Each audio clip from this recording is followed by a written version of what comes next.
What's up everybody, I'm Derek, this is Rocking eForge. Today, I'm gonna make a pair of tongs the easy way. These are a pair of tong blanks from Ken's Custom Iron. They're pre-shaped.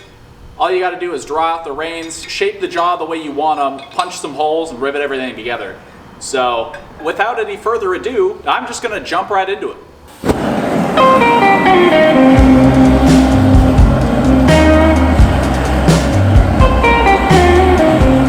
Now I'm gonna begin by rounding up these corners.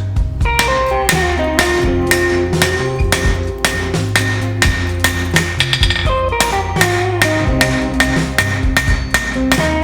gonna do a little stretches at a time to try to keep it straight. I'm just taking these to an octagon first.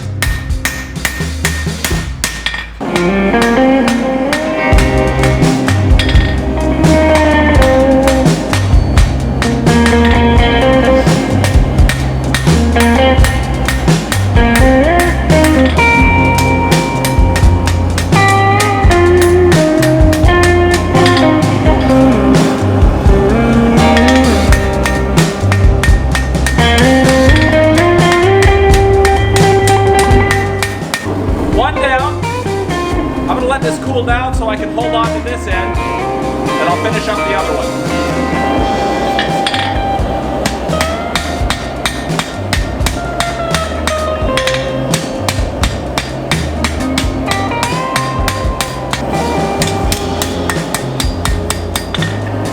Go ahead and lock this in the vise and file down some of those bumps and lumps and extra corners and stuff.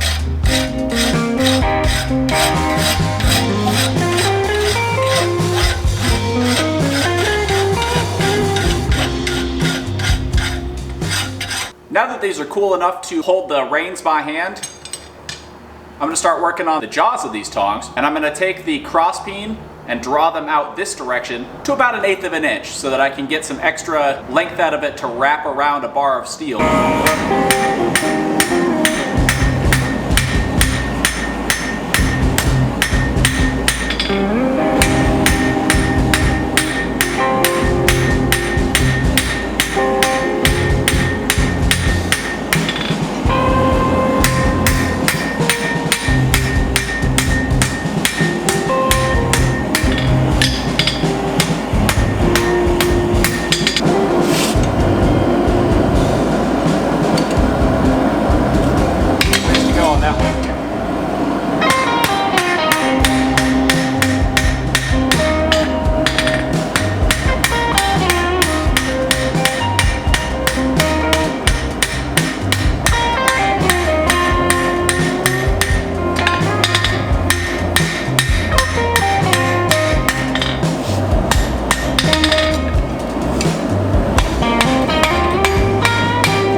Now if you notice,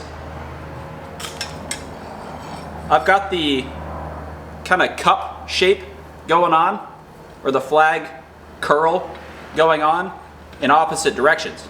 Unlike my normal pairs of tongs, my flat jaw tongs, these are meant to kick off and hold in opposite directions.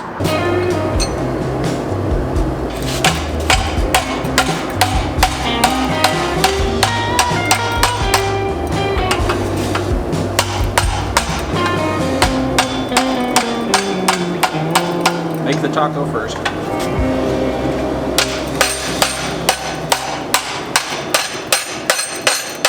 Now you'll immediately notice the jaws go the opposite direction. And usually, like with my flat jaw tongs, I would say you need to make the same thing on both sides so that they meet in the middle.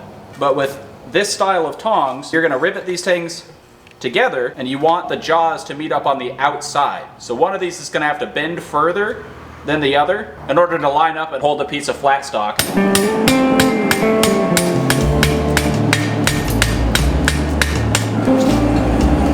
going to go ahead and get that to line up with this. Ish. Might need a smaller piece of steel.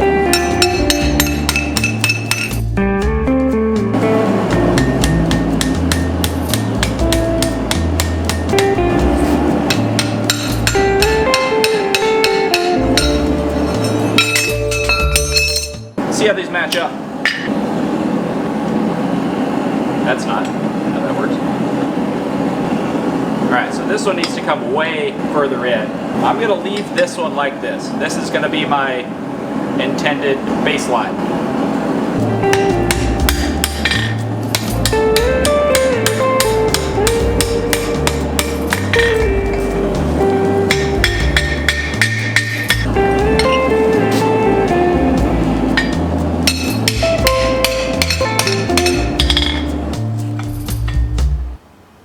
That's not right. I'd say that's pretty close. So now, the fun part is punching the holes in here. And in the interest of not messing up these curves, I'm gonna punch on this side right at the edge of the anvil. And then when I go to back punch, I'm gonna flip it over and back punch over the Pritchel hole. Flawless. All right, let's see if I can get the other one. Perfect.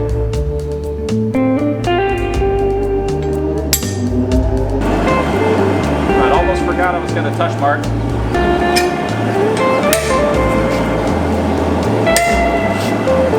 Get this started with my ball-in punch.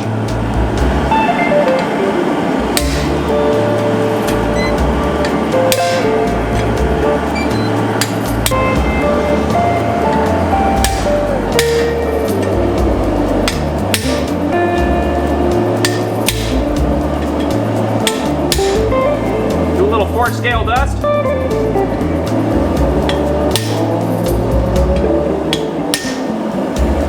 Dousing our punch every couple blows.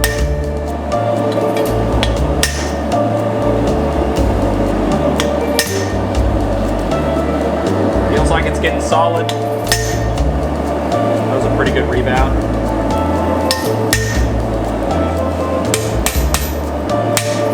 This should have enough heat to back punch that.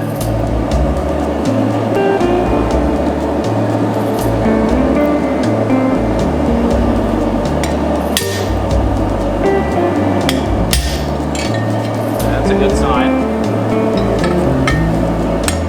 Alright, I'm gonna go right there.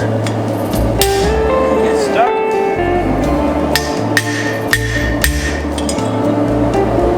Push that guy out. Oh, it's not out. Oh, that's a shame. Alright, try it again.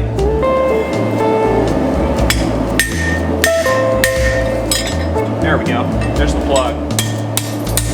Got a nice hole punch. Do the same thing on the other side.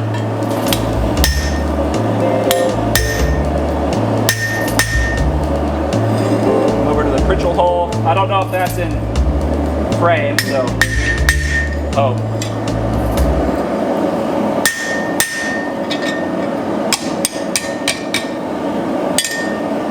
Another nicely punched hole. Ah, but honestly, that's pretty good.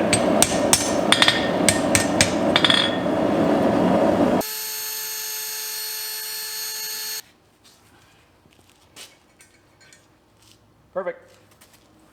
That'll do. Now, I'm going to brush these.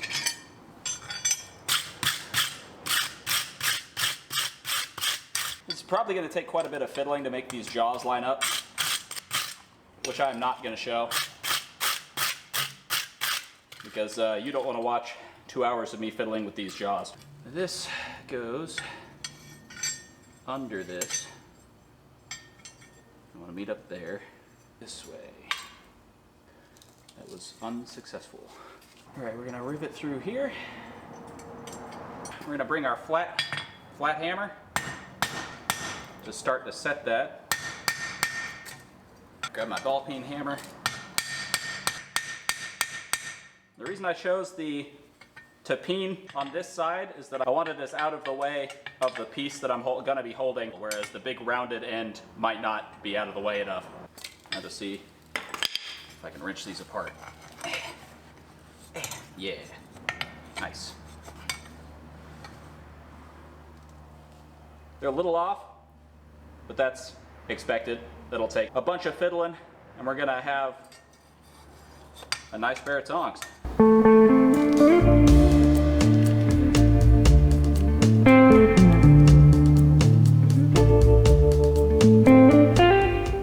Now, if you enjoyed this video, please leave a like, drop a comment, hit subscribe, ring that notification bell, and we'll see you on the next one.